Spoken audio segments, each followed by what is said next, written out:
কলকাতার কর্পোরেট জীবনের ব্যস্ততা, গাড়ির হর্ন আর যান্ত্রিক কোলাহল থেকে মুক্তি পেয়ে আমার বুকটা আজ শান্তিতে ভরে উঠেছে। প্রায় ১.৫ বছর পর আজ আমি গ্রামের বাড়িতে ফিরছি। মাটির গন্ধ, চেনা বাঁশবাগান আর মায়ের হাতের রান্না যেন এক লহময় আমার সব ক্লান্তি ধুয়ে মুছে দিয়েছে। আমার বাড়ি বনগাঁ শহর থেকে একটু ভিতরে, ট্যাংরা কলোনিতে। আজ ৫ বছর হলো বাবা মারা গিয়েছে। তারপর থেকে নানান টানাপোড়েনের মধ্যে দিয়ে জীবন অতিবাহিত হচ্ছিল। ২ বছর হলো কলকাতা শহরের একটা নামজাদা ফুড কোম্পানিতে চাকরি পেয়েছি। মাইনে ভালোই, মা ছেলের দিব্যি চলছে। লাস্ট বাড়ি এসেছিলাম দুর্গাপুজোয়। তারপর থেকে টানা ১.৫ বছর কলকাতাতেই। কলকাতা থেকে বনগাঁ আসতে ট্রেনে সময় লাগে ২.৫ ঘন্টা। তারপর সেখান থেকে টোটো ধরে মতিগঞ্জ বাস স্ট্যান্ড, সেখান থেকে গাড়ি পাল্টে ট্যাংরা কলোনি। এতদিন পর বাড়ি যাচ্ছি, তাই কেনাকাটা একটু জমিয়েই করলাম। মায়ের জন্য কয়েকটা শাড়ি, কিছু শুকনো খাবার আর কিছু ঘর সাজানোর দ্রব্যাদি। ছোটবেলার বাবার কথা খুব মনে পড়ে। আমি, মা আর বাবা মিলে শেষ রথের মেলায় ঘুরতে গিয়েছিলাম। ফেরার পথেই বাবার শরীরটা হঠাৎ খারাপ হয়ে পড়ে। তাকে বনগাঁ সদর হাসপাতালে ভর্তি করা হয়। তারপরেই আমাদের সুখের পরিবারে শোকের ছায়া নেমে আসে। বাবার ক্যান্সার ধরা পড়ে। মাঠে যেই ১০ বিঘে জমি ছিল সেটা বেচে বাবার চিকিৎসার কাজে লাগানো হলো। কিন্তু এমনই সময় ধরা পড়ে যে শত চেষ্টা করেও আর বাঁচানো গেল না বাবাকে। যেটুকু সম্বল ছিল সব শেষ।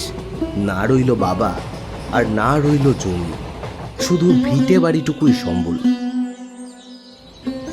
যেটুকু টাকা ছিল তাতে করে মাস ৬ কোনো মতে চলল। তারপর গ্রামের হারু কাকা আমাকে এই কাজটা জোগাড় করে দিয়েছিল।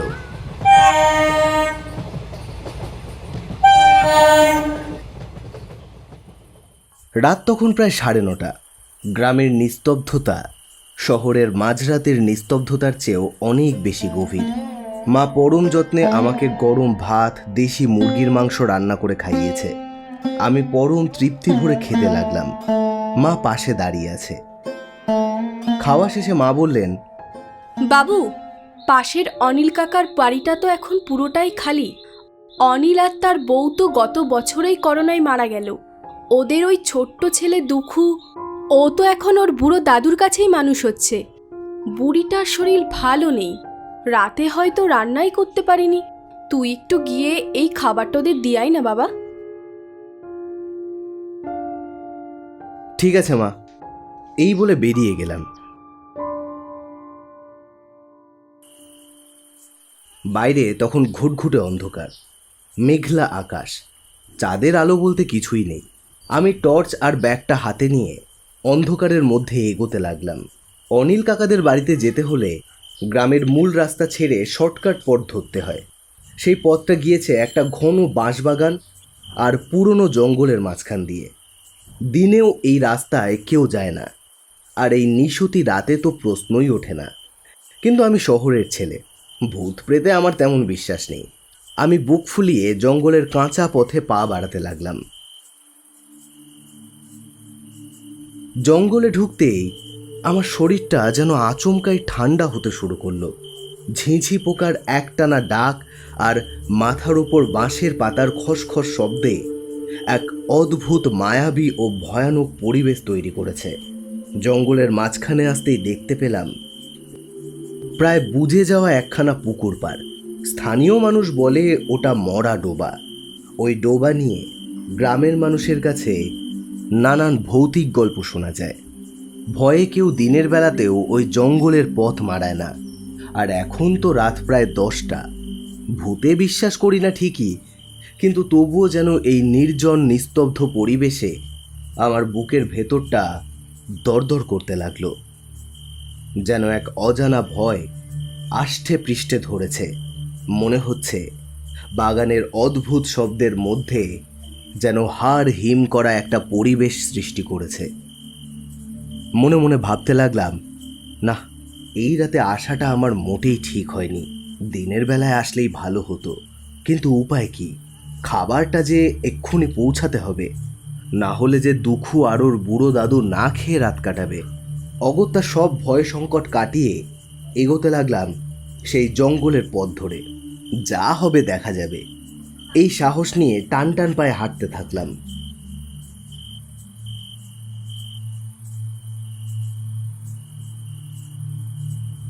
ঠিক এই ডোবাটার সামনে আসতেই হাতের টর্চটা যেন আচমকাই বন্ধ হয়ে গেল।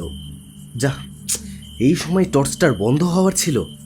হঠাৎ সামনের দিকে তাকাতে আমার শরীরটা যেন হিম হয়ে গেল।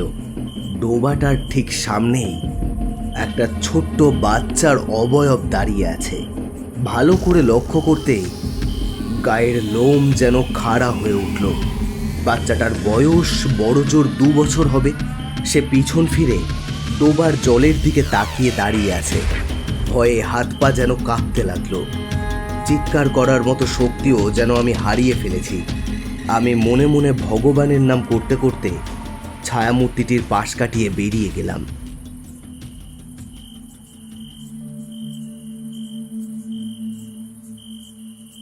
এক মুহূর্ত দেরি না করে কাঁপা কাঁপা গলায় ডাকলাম, দাদু, ও দাদু, তাড়াতাড়ি দরজা খোলো।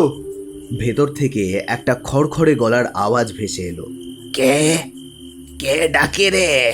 আমি দাদু, অভিক, দুলালের ছেলে অভিক। দাদু, দরজাটা একটু খোলো, আমি আর দাঁড়িয়ে থাকতে পারছি না। কিছুক্ষণ পর দরজা খুলে বেরিয়ে এলো এক বৃদ্ধ। দাদু, মা দুখুর জন্য এই খাবারটা পাঠিয়েছে, এই নাও খাবারটা। আর দাদু, আমাকে একটু জঙ্গলটা পার করে এগিয়ে দাও না, আমার ভীষণ ভয় লাগছে। বুড়ো দাদু অভিকের ফ্যাকাশে মুখ দেখে সবটা বুঝতে পারল। তিনি নিজের হাতের হেরিকেনটা উঁচু করে ধরে বললেন, ভয় পাস না বাবা, আমি এখানে দাঁড়িয়ে আছি, তুই একদম পিছন ফিরে তাকাস না। আমি আর এক মুহূর্ত সময় নষ্ট না করে সেখান থেকে এক দৌড়ে নিজের বাড়ির উঠোনে এসে দাঁড়ালাম।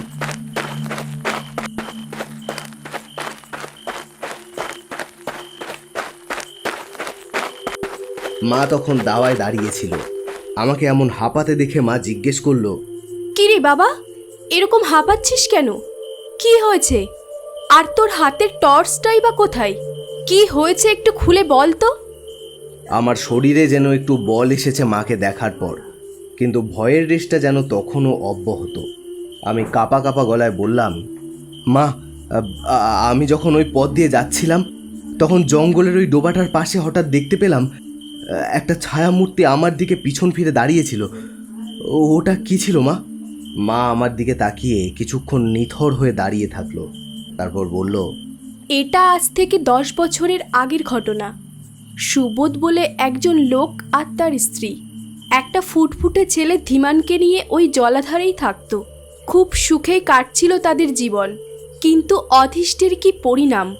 একদিন সকালবেলায় সুবোধ তার ছেলে বউকে ঘরে রেখে কাজে বেরিয়েছিল। সুবোধের বউ রান্নাঘরে রান্নার কাজে ব্যস্ত ছিল। পাশেই একটা তাল পাতার চাটাইয়ের উপর কিছু একটা খেলনা দিয়ে বসিয়ে রেখেছিল ধীমানকে। হঠাৎ ধীমানের মা দেখে ধীমান নেই। তার মা সমস্ত ঘর খোঁজাখুঁজি করতে থাকে। পুরো গ্রামের লোক এক জায়গায় হয়ে যায়, তাকে খুঁজে বেড়ায়, কিন্তু ধীমানকে খুঁজে পাওয়া যায় না। সুবোধ কাজ থেকে বাড়ি ফিরে এসে সমস্ত ঘটনা শোনে, তারপর কাঁদতে শুরু করে। পুত্র শোকে তাদের খাওয়া ঘুম কোথায় যেন হারিয়ে যায়। পরের দিন সকালে একটা লোক গরু নিয়ে যখন মাঠের দিকে যাচ্ছিল, ঠিক সেই সময় দেখতে পাই ধীমানের মৃত দেহটা শক্ত হয়ে ডোবার জলে ভেসে উঠেছে। তখনই ধীমানকে জল থেকে তোলা হয় এবং গ্রামের মানুষের সহায়তায় তাকে সদর হাসপাতালে নিয়ে যাওয়া হয়। কিন্তু সে তো তখন মৃত। শোকের ছায়া নেমে আসে তাদের পরিবারে। একদিন হঠাৎই তারা তাদের সমস্ত জমিজমা গ্রামে মদন অধিকারীকে বিক্রি করে তারা গ্রাম ছেড়ে চলে যায়। আর তারা কোনোদিনও এ গ্রামে আসেনি। কিন্তু তারপর থেকেই শুরু হয় ধীমানের অতৃপ্ত আত্মার উপদ্রব। প্রথম তো দিনের বেলাতেও দেখা যেত। তার অশরীরী ছায়ামূর্তি বড্ড ভয়ানক। যদিও সে কারোর কোনোদিনও ক্ষতি করেনি, কিন্তু ধীমানের অতৃপ্ত আত্মা প্রত্যেক পূর্ণিমা অমাবস্যার দিনে ওই ডোবাটার পাশেই দাঁড়িয়ে থাকে। আজ যখন তুই ওই পথ দিয়ে যাচ্ছিলিস, তখন তুই ওই ধীমানকেই দেখতে পেয়েছিস। মায়ের মুখ থেকে এই কথাগুলো শোনার পর কিছুক্ষণের জন্য সম্পূর্ণ নীরব হয়ে রইলাম। মুখ দিয়ে কোনো কথা বের হলো না। আমার সাথে ঘটে যাওয়া ঘটনাটা আসলেই কোনো কাকতালীয় ব্যাপার, নাকি কোনো অলৌকিক শক্তির খেলা? মায়ের দেওয়া বর্ণনা এতটাই জীবন্ত ছিল যে হাত পা যেন ঠান্ডা হয়ে আসতে লাগলো। সারা শরীর যেন কাঁটা দিয়ে উঠল তখন। আয় বাবা, ঘরে আয়। আমারই ভুল, কেন যে তোকে এই রাতের বেলা খাবার দিয়ে পাঠালাম। এই বলে মা মাথা নিচু করে দাঁড়িয়ে থাকলো। আর সে যাই হোক, ভগবানের অশেষ কৃপা যে তোমার ঘরের ছেলের কোনো ক্ষতি হয়নি। চলো ঘরে যাই। এই বলে দুজনেই ঘরের দিকে পা বাড়ালাম। বাইরে তখন জঙ্গলের দিক থেকে আসা ঝোড়ো হাওয়া বাঁশবাগানকে দুলিয়ে দিয়ে গেল।